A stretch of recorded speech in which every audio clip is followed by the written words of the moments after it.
Good morning to all students. Firstly, I will start. Topic is antipsychotic agents.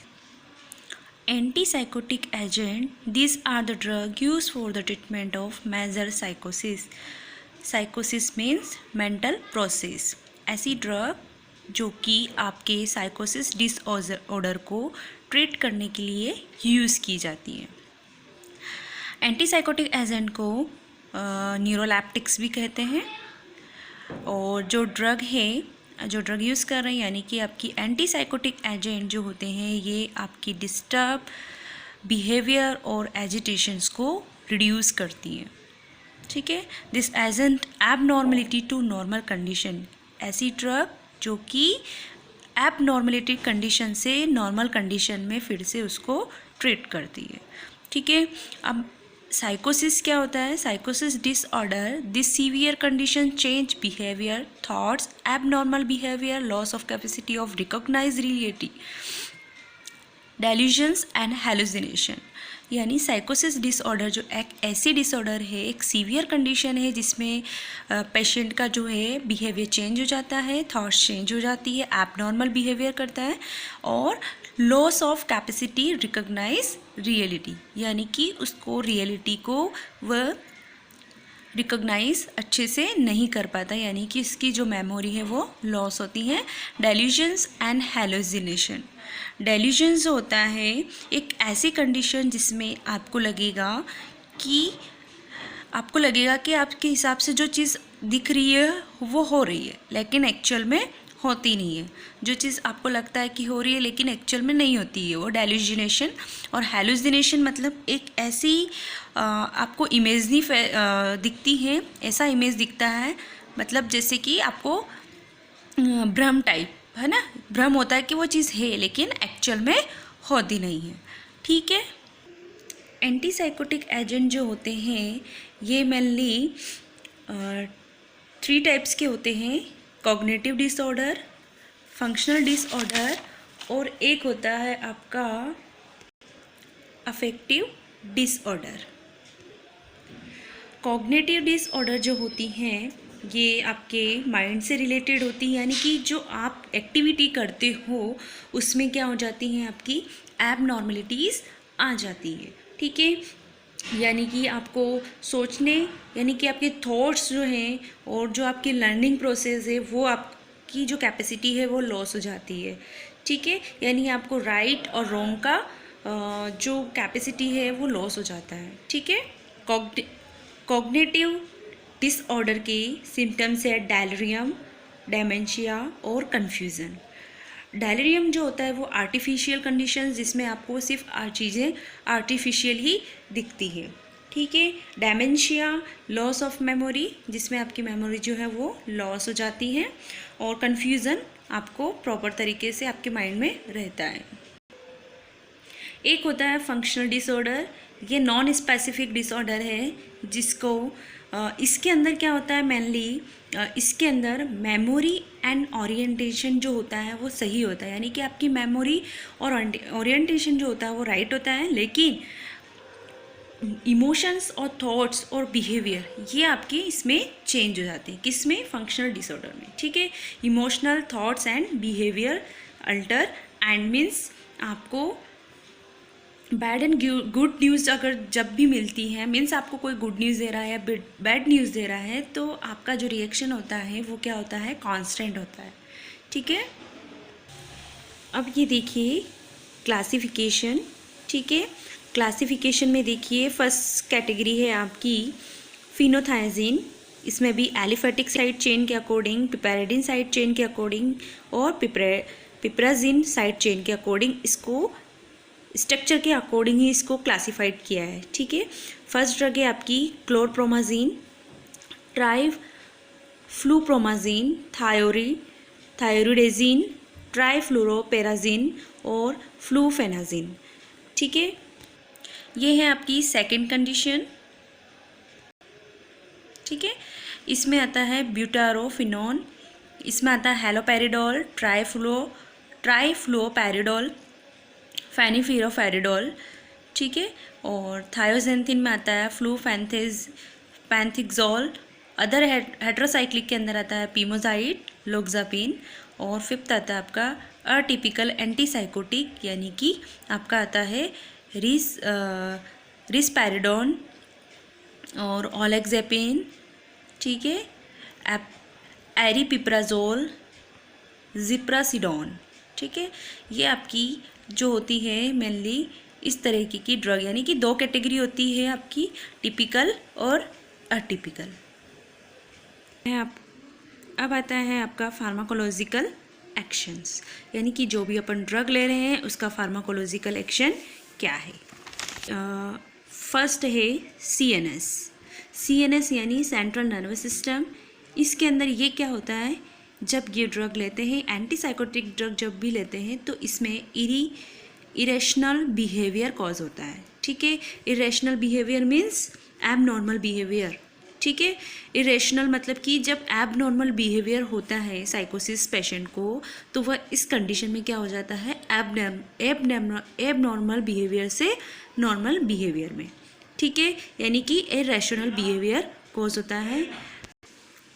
और second होता है आपका irrational behaviour हो गया। अब आता है एग्रीगेशन बिहेवियर, मतलब एग्रीगेशन मतलब होता है आपका फ्रस्ट्रेशन, ठीक है, यानी जब साइकोसिस डिजीज़ में क्या होता है, फ्रस्ट्रेशन कॉज होता है ना, फ्रस्ट्रेशन जब होगा तो एग्रीगेशन मतलब कि जब CNS ट्रीट होता है तो उसमें फ्रस्ट्रेशन से वो नॉर्मल लाइफ में वापस से आ जाता है, ठीक है। और जो CNS के अंदर जो एंजाइटी हो रही है, यानी कि पेशेंट को एंजाइटी हो रही है, उसका जो डिस्टर्ब थॉट हो रहा है वो भी रिड्यूस होगा, ठीक है। यानी इस ड्रग का फार्माकोलॉजिकल एक्शन CNS पर 3 टाइप से हो रहा है। लोकल एनेस्थेटिक एक्शंस में ये जनरली यूज़ नहीं होती हैं क्योंकि ये इरिटेशन को कॉज करती है, ठीक है। थर्ड पे करती है आपका CVS जो होता है आपका कार्डियोवास्कुलर सिस्टम, जो कि हाइपोटेंशन कॉज करती है। हाइपोटेंशन मतलब ब्लड प्रेशर को डिक्रीज़ करती है, ठीक है। अगर हायर डोज में इसको अपन दे देते हैं तो ये डिप्रेजेंट यानी कि हार्ट डिप्रेजेंट या कार्डियक अरेस्ट को कॉज करती है। अब आता है आपका एंडोक्राइन सिस्टम, जो कि ऐसी जो ड्रग होती है आपकी एंटीसाइकोट्रिक यानी कि क्लोरप्रोमाजिन, ये प्रोड्यूस करती है inhibition of ovulation and lactation in females, ठीक है। यानी कि ये जो ओव्यूलेशन हो रहा है, लैक्टेशन हो रहा है फीमेल्स के अंदर, उसको भी प्रोड्यूस करती है, यानी कि उसकी इनिबिशन को प्रोड्यूस करती हैं। और मेनली जो होता है ये प्रोलैक्टिन जो होता है आपका, प्रोलैक्टिव जो हार्मोन है उसको भी इंक्रीज़ करती है, ठीक है, जो रिलीज़ हो रहा है उसको भी इंक्रीज़ करेगी, ठीक है। ये तो हो गए अपने pharmacological actions of antipsychotic agent. अब आता है आपका मैकेनिज्म ऑफ ड्रग एक्शन, ठीक है। एंटीसाइकोटिक का मैकेनिज्म क्या है, मैं कॉमन मैकेनिज्म आपको समझा रही हूँ, यानी कि आपका टिपिकल और अटिपिकल जो रेस्पॉन्स देती है, यानी कि क्लासिफाइड किया है, तो उसको अपन इस मैकेनिज्म एक्शन या इस डायग्राम से समझ सकते हैं, ठीक है। फर्स्टली आप लोगों को पता है कि ये आपका क्या है, प्री सिनेप्टिक नर्व जंक्शन और पोस्ट सिनेप्टिक नर्व एंडिंग, ठीक है। इस तरीके के क्या होते हैं आपके रिसेप्टर्स होते हैं, जहाँ पे ये क्या होते हैं, ये आपका बाइंडिंग रिसेप्टर साइट है, और एक आपका जो आपका न्यूरोट्रांसमीटर है वो रिलीज़ हो रहा है वो वाली साइट है, ठीक है, pre and post synaptic nerve ending, ठीक है। अब क्या होता है, आपको पता है कि ये नर्व टर्मिनल से, यानी कि आपके टर्मिनल से क्या होते हैं, ये न्यूरोट्रांसमीटर रिलीज़ होते हैं। न्यूरोट्रांसमीटर कौन कौन से हैं आपके, ठीक है। अब देखिए डोपामीन जो होता है, डोपामीन है, सेरोटोनिन है ना, ये आपके क्या है, न्यूरोट्रांसमीटर। अब साइकोसिस डिसऑर्डर किसके लिए हो रही है, क्योंकि ये क्या हो जाता है, increase the level of dopamine and serotonin in brain, यानी कि डोपामिन और सेरोटोनिन जो है आपका न्यूरोट्रांसमीटर, इसका रिलीज़ जो होता है वो ज़्यादा हो जाता है, यानी कि इसका लेवल जो है वो बढ़ जाता है ब्रेन के अंदर, इसके कारण आपको साइकोसिस कॉज होता है, ठीक है। अब आपको पता है कि ये नर्व टर्मिनल है, नर्व टर्मिनल से यहाँ पे डोपामिन सेरोटोनिन जो है आपके वो क्या होते हैं, रिलीज़ होते हैं, यानी कि एक्सोसाइटोसिस की प्रोसेस के थ्रू यहाँ पे रिलीज़ होंगे। देन अपने डोपामिन है तो डोपामिन रिसेप्टर से ही बाइंड होगा, ठीक है। सेरोटोनिन है तो सेरोटोनिन रिसेप्टर से ही बाइंड होगा, ठीक है। मेनली जो होता है इसका कॉमन मैकेनिज्म यही है कि यह D2 रिसेप्टर को ही क्या करता है, ब्लॉक करता है। अब देखिए जो डोपामीन है यहाँ पे रिलीज़ होता है। अब क्या होता है, डोपामीन क्या करता है, अब डोपामीन के रिसेप्टर जो सब यूनिट्स रिसेप्टर कौन कौन से होते हैं, D1, D2, D3, D4 और D5, ठीक है। यानी कि 5 टाइप के डोपामिन रिसेप्टर्स होते हैं, उसके सब यूनिट्स होते हैं। आपको पता है कि ये मेनली किस पे काम करता है, आपका D2 रिसेप्टर पे, ठीक है। तो ये डोपामिन क्या होते हैं, डोपामिन जो अपन एंटीसाइकोटिक ड्रग ले रहे हैं ये D2 रिसेप्टर को ही ब्लॉक कर देगा, ठीक है। यानी कि D2 रिसेप्टर पे जाकर ये बाइंड हो जाएगा, यानी कि ड्रग जो है वो D2 रिसेप्टर पे जाकर बाइंड हो जाएगी। तो क्या होगा, डोपामिन यहाँ से इस पे बाइंड नहीं हो पाएगा, ठीक है। डोपामिन बाइंड नहीं हो पाएगा, लेकिन ये वाला D1 पे तो होगा लेकिन D2 पे नहीं होगा। क्यों, क्योंकि अपने को क्या करना है, डोपामिन को कम करना है, ठीक है, रोकना नहीं है, सिर्फ कम करना है। तो कम करने के लिए अपन क्या करते हैं, एंटीसाइकोटिक ड्रग क्या करती है, रिसेप्टर से बाइंड हो जाती है, डोपामिन रिसेप्टर से बाइंड हो जाती है और उसको डोपामिन जो रिलीज़ हो रहे हैं उनको स्पेस नहीं देती है, जुड़ने के लिए जगह नहीं देती है, और डोपामिन जो है वो वापस से अपनी जगह चले जाते हैं और मेटाबोलाइज हो जाते हैं, ठीक है। अब आपको पता है कि यहाँ पे मोनोअमाइन ऑक्सीडेज एंजाइम होता है, वो क्या करता है, न्यूरोट्रांसमीटर का मेटाबॉलिज्म करता है, ठीक है। यानी कि उसको वेस्ट प्रोडक्ट में या फिर मेटाबोलाइट्स में फॉर्म कर देता है, ठीक है। उसका मेटाबॉलिज्म कर देगा और मेटाबोलाइट्स फॉर्म कर देगा, ठीक है। तो यानी कि अपने को D1 यानी कि जो आपका डोपामिन है उसको क्या करना है, डिक्रीज़ करना है, उसके रेस्पॉन्स को, उसके जो आपको रेस्पॉन्स जो होता है एक्साइटेशन का बहुत ज़्यादा हो रहा था उसको भी कम करना है, यानी कि नॉर्मल करना है, ठीक है। आपको पता है कि ये जो होती है आपकी स्पेसिफिक साइट रिसेप्टर की होती है, ठीक है। ये मैंने आपको पहले भी क्लास में समझा दिया था। अगर कोई कन्फ्यूज़न है तो आप लोग फिर से आप मुझसे पूछ सकते हैं। फर्स्ट ड्रग अपन लेते हैं क्लोरप्रोमाज़िन। क्लोरप्रोमाज़िन जो होता है ये क्या करता है, सेंट्रल नर्वस सिस्टम पे काम करेगा और क्या करता है, एंटी साइकोटिक एजेंट है जो कि क्या करता है आपके क्या करेगा, ये जो टाइप है ये आपका टिपिकल टाइप का यानी कि टिपिकल एंटीसाइकोटिक ड्रग है, ठीक है। तो ये क्या करता है, इसका मैकेनिज्म क्या कहता है कि ये भी क्या करता है, आपको पता है कि जो डोपामिन होता है उसके सब रिसेप्टर जो होते हैं, सब टाइप रिसेप्टर कौन से होते हैं, D1, D2, D3 और D4।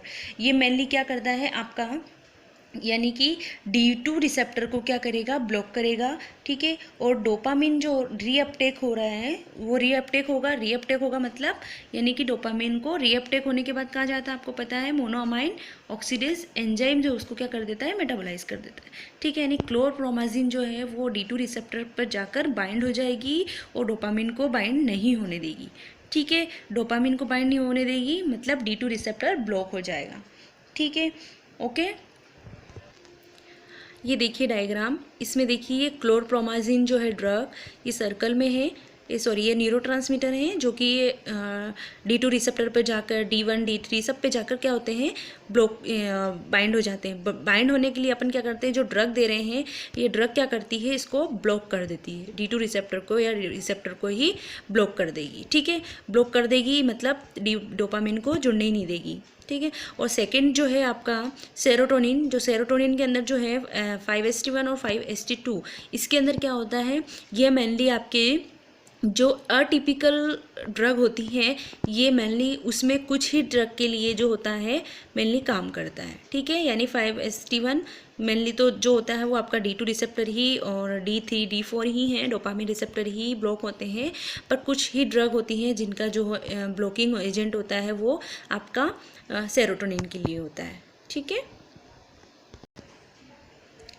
क्लोरप्रोमाज़िन के साइड इफ़ेक्ट क्या क्या हैं, वॉमिटिंग है, nausea, dry mouth, anorexia, constipation, weight gain, orthostatic, hypotension, ECG change हो जाती है, कार्डियक अरेस्ट कोज हो जाता है, blood vision, dry eyes, urinary retention और ब्रिस्ट इन जजमेंट, ठीक है, एमनेजिया, स्किन रेशेस को हो जाते हैं, रेस्पिरेटरी डिप्रेशन को हो जाता है, हेडेक होता है, ठीक है। इस तरीके के साइड इफ़ेक्ट आपको जो है क्लोरप्रोमाज़िन ड्रग के दिखाई देते हैं, ठीक है। इसका जो फार्माकोकाइनेटिक होता है वो आपको मैंने नोट्स में प्रोवाइड किया है, ठीक है।